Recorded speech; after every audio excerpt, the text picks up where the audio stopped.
अजी सुनते हो, राहुल को कंपनी में जाकर टिफिन दे आओगे क्या? क्यों आज राहुल टिफिन लेकर नहीं गया? शरद राव ने पूछा। आज राहुल की कंपनी के चेयरमैन आ रहे हैं, इसलिए राहुल सुबह 7 बजे ही निकल गया और इतनी सुबह खाना नहीं बन पाया था। ठीक है, दे आता हूं मैं। शरद राव ने हाथ का पेपर रख दिया और वो कपड़े बदलने के लिए कमरे में चले गए। पुष्पाबाई ने राहत की सांस ली। शरद राव तैयार हुए। मतलब उसके और राहुल के बीच हुआ विवाद उन्होंने नहीं सुना था। विवाद भी कैसा? हमेशा की तरह राहुल का अपने पिताजी पर दोषारोपण करना और पुष्पाबाई का अपनी पति के पक्ष में बोलना। विषय भी वही, हमारे पिताजी ने हमारे लिए क्या किया, मेरे लिए क्या किया है मेरे बाप ने। माँ, मेरे मित्र के पिताजी भी शिक्षक थे, पर देखो उन्होंने कितना बड़ा बंगला बना लिया। नहीं तो एक ये हमारे पापा पिताजी, अभी भी हम किराए के मकान में ही रह रहे हैं। राहुल, तुझे मालूम है कि तुम्हारे पापा घर में बड़े हैं और 2 बहनों और 2 भाइयों की शादी का खर्चा भी उन्होंने उठाया था। सिवाय इसके तुम्हारी बहन की शादी का भी खर्चा उन्होंने नहीं किया था। अपने गांव की जमीन की कोर्ट कचहरी भी लगी ही रही। ये सारी जवाबदारियां किसने उठाई? क्या उपयोग हुआ उसका? उनके भाई बहन बंगलों में रहते हैं। कभी भी उन्होंने सोचा कि हमारे लिए जिस भाई ने इतने कष्ट उठाए उसने एक छोटा सा मकान भी नहीं बनाया, तो हम ही उन्हें एक मकान बनाकर दे दें? एक क्षण के लिए पुष्पाबाई की आंखें भर आईं। क्या बताएं अपने जन्म दिए पुत्र को बाप ने क्या किया मेरे लिए, पूछ रहा है। फिर बोली, तुम्हारे पापा ने अपना कर्तव्य निभाया, भाई बहनों से कभी कोई आशा नहीं रखी। राहुल मूर्खों जैसी बात करते हुए बोला, अच्छा वो ठीक है, उन्होंने हजारों बच्चों की ट्यूशन्स ली। यदि उनसे फीस ले लेते तो आज पैसों में खेल रहे होते। आजकल के क्लासेस वालों को देखो, इंपोर्टेड गाड़ियों में घूमते हैं। ये तुम सच बोल रहे हो, परंतु तुम्हारे पापा पिताजी का तत्व था ज्ञान दान का पैसा नहीं लेना। उनके इन्हीं तत्वों के कारण उनकी कितनी प्रसिद्धि हुई और कितने पुरस्कार मिले, उसकी कल्पना है तुझे? ये सुनते ही राहुल एकदम नाराज हो गया। क्या चाटना है उन पुरस्कारों को? उन पुरस्कारों से घर थोड़े ही बनते आएगा, पड़े हैं धूल खाते हुए, कोई नहीं पूछता उनको। इतने में दरवाजे पर दस्तक सुनाई दी। राहुल ने दरवाजा खोला तो शरद राव खड़े थे। पापा ने उनका बोलना तो नहीं सुना, इस डर से राहुल का चेहरा उतर गया। परंतु शरद राव बिना कुछ बोले अंदर चले गए और वह वाद वहीं खत्म हो गया। ये था पुष्पाबाई और राहुल का कल का झगड़ा। पर आज शरद राव ने टिफिन साइकिल को अटकाया और तपती धूप में औद्योगिक क्षेत्र की राहुल की कंपनी के लिए निकल पड़े। 7 किलोमीटर दूर कंपनी तक पहुंचते उनका दम फूल गया था। कंपनी के गेट पर सिक्योरिटी गार्ड ने उन्हें रोक दिया। राहुल पाटिल साहब का टिफिन देना है। अंदर जाऊं क्या? अभी नहीं साहब आए हुए हैं, गार्ड बोला। चेयरमैन साहब आए हुए हैं, उनके साथ मीटिंग चल रही है, किसी भी क्षण वो मीटिंग खत्म कर आ सकते हैं। तुम बाजू में ही रहिए, चेयरमैन साहब को आप दिखना नहीं चाहिए। शरद राव थोड़ी दूरी पर धूप में ही खड़े रहे। आसपास कहीं भी छांव नहीं थी। थोड़ी देर बोलते बोलते 1 घंटा निकल गया। पांवों में दर्द उठने लगा था, इसलिए शरद राव वहीं एक तप्त पत्थर पर बैठने लगे। तभी गेट की आवाज आई। शायद मीटिंग खत्म हो गई होगी। चेयरमैन साहब के पीछे पीछे कई अधिकारी और उनके साथ राहुल भी बाहर आया। उसने अपने पिताजी को वहां खड़े देखा तो मन ही मन नाराज हो गया। चेयरमैन साहब कार का दरवाजा खोलकर बैठने ही वाले थे तो उनकी नजर शरद राव की ओर उठ गई। कार में न बैठते हुए वो वैसे ही बाहर खड़े रहे। वो सामने कौन खड़ा है? उन्होंने सिक्योरिटी गार्ड से पूछा। अपने राहुल सर के पिताजी हैं, उनके लिए खाने का टिफिन लेकर आए हैं, गार्ड ने कंपाती आवाज में कहा। बुलवाइए उनको, जो नहीं होना था वह हुआ। राहुल के तन से पसीने की धाराएं बहने लगीं। क्रोध और डर से उसका दिमाग सुन्न हुआ, जान पड़ने लगा। गार्ड के आवाज देने पर शरद राव पास आए। चेयरमैन साहब आगे बढ़े और उनके समीप गए। आप पाटिल सर हैं ना? DN हाई स्कूल में शिक्षक थे। हाँ, आप कैसे पहचानते हो मुझे? कुछ समझने के पहले ही चेयरमैन साहब ने शरद राव के चरण छुए। सभी अधिकारी और राहुल वो दृश्य देखकर अचंभित रह गए। सर, मैं अतीश अग्रवाल, तुम्हारा विद्यार्थी। आप मुझे घर पर पढ़ाने आते थे। हाँ, याद आया। बाप रे, बहुत बड़े व्यक्ति बन गए आप तो। चेयरमैन हंस दिए, फिर बोले, सर आप यहाँ धूप में क्या कर रहे हैं? आइए अंदर चलते हैं। बहुत बातें करनी है आपसे। सिक्योरिटी, तुमने इन्हें अंदर क्यों नहीं बिठाया? गार्ड ने शर्म से सिर नीचे झुका लिया। वो देखकर शरद राव ही बोले, उनकी कोई गलती नहीं है, आपकी मीटिंग चल रही थी, आपको तकलीफ ना हो इसलिए मैं ही बाहर रुक गया। ओके। चेयरमैन साहब ने शरद राव का हाथ अपने हाथ में लिया और उनको अपने आलीशान चेंबर में ले गए। बैठिए सर, अपनी कुर्सी की ओर इंगित करते हुए बोले। नहीं नहीं, वो कुर्सी आपकी है, शरद राव सकपकाते हुए बोले। सर, आपके कारण वो कुर्सी मुझे मिली है, तब पहला हक आपका है। चेयरमैन साहब ने जबरदस्ती से उन्हें अपनी कुर्सी पर बिठाया। आपको मालूम नहीं होगा पवार सर, जनरल मैनेजर की ओर देखते हुए बोले, पाटिल सर नहीं होते तो आज ये कंपनी नहीं होती और मैं मेरे पिताजी की अनाज की दुकान संभालता रहता। राहुल और जी.एम. दोनों आश्चर्य से उनकी ओर देखते ही रहे। स्कूल समय में मैं बहुत ही डब्बू विद्यार्थी था। जैसे तैसे मुझे 9वीं कक्षा तक पहुंचाया गया। शहर की सबसे अच्छी क्लासेस में मुझे एडमिशन दिलाया गया, परंतु मेरा ध्यान कभी पढ़ाई में नहीं लगा।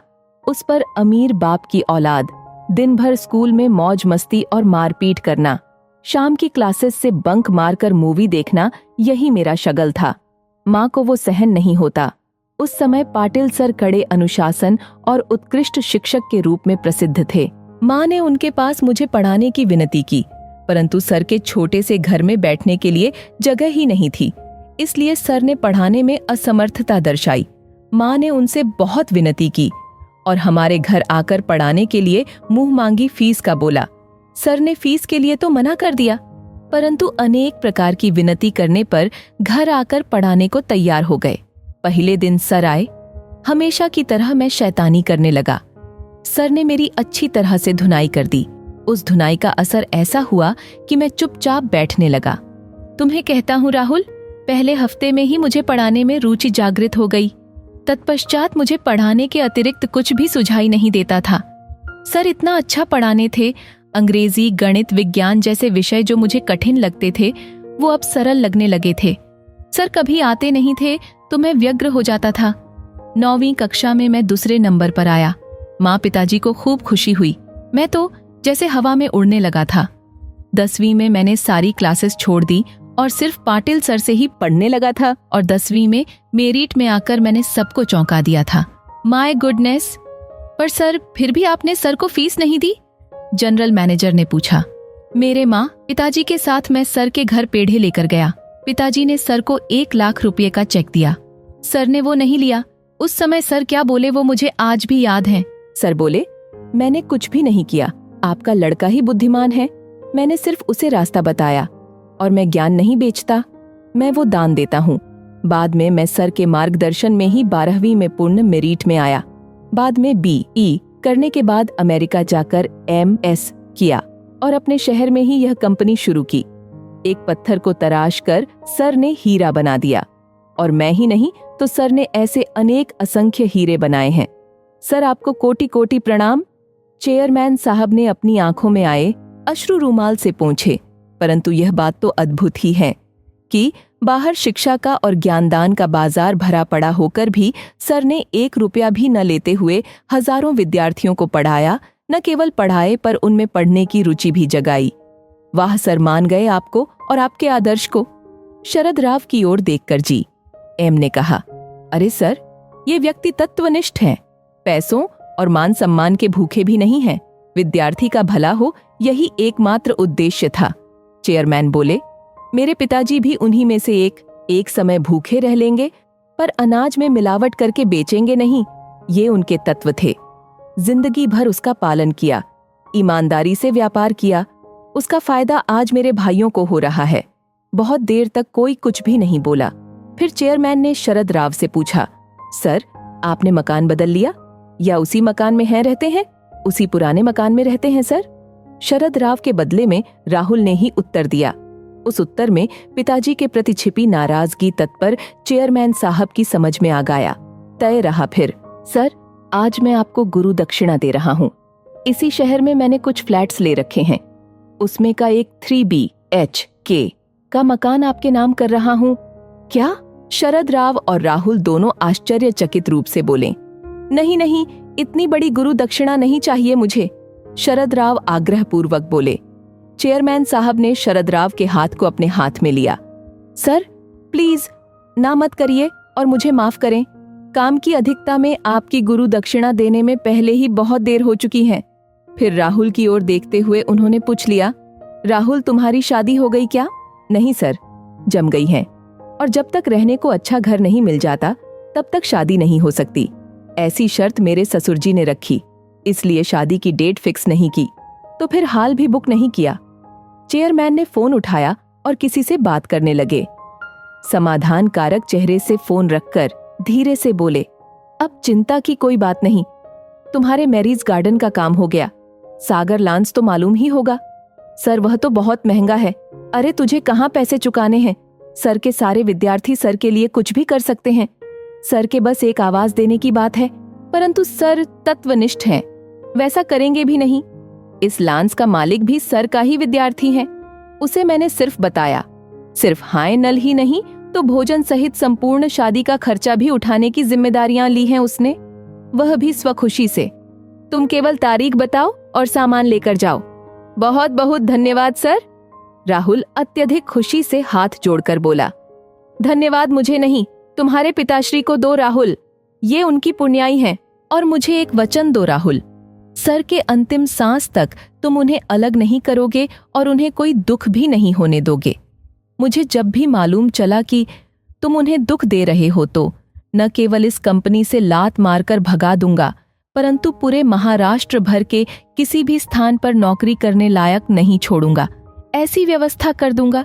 चेयरमैन साहब कठोर शब्दों में बोले, नहीं सर, मैं वचन देता हूँ वैसा कुछ भी नहीं होगा। राहुल हाथ जोड़कर बोला। शाम को जब राहुल घर आया तब शरद राव किताब पढ़ रहे थे। पुष्पाबाई पास ही सब्जी काट रही थी। राहुल ने बैग रखी और शरद राव के पांव पकड़कर बोला, पापा मुझसे गलती हो गई, मैं आपको आज तक गलत समझता रहा। मुझे पता नहीं था पापा, आप इतने बड़े व्यक्तित्व लिए हो। शरद राव ने उसे उठाकर अपने सीने से लगा लिया। अपना लड़का क्यों रो रहा है पुष्पाबाई की समझ में नहीं आ रहा था, परंतु कुछ अच्छा घटित हुआ है, इसलिए पिता पुत्र में प्यार उमड़ रहा है। ये देखकर उनके नयनों से भी कुछ बूंदें गाल पर लुढ़क आईं।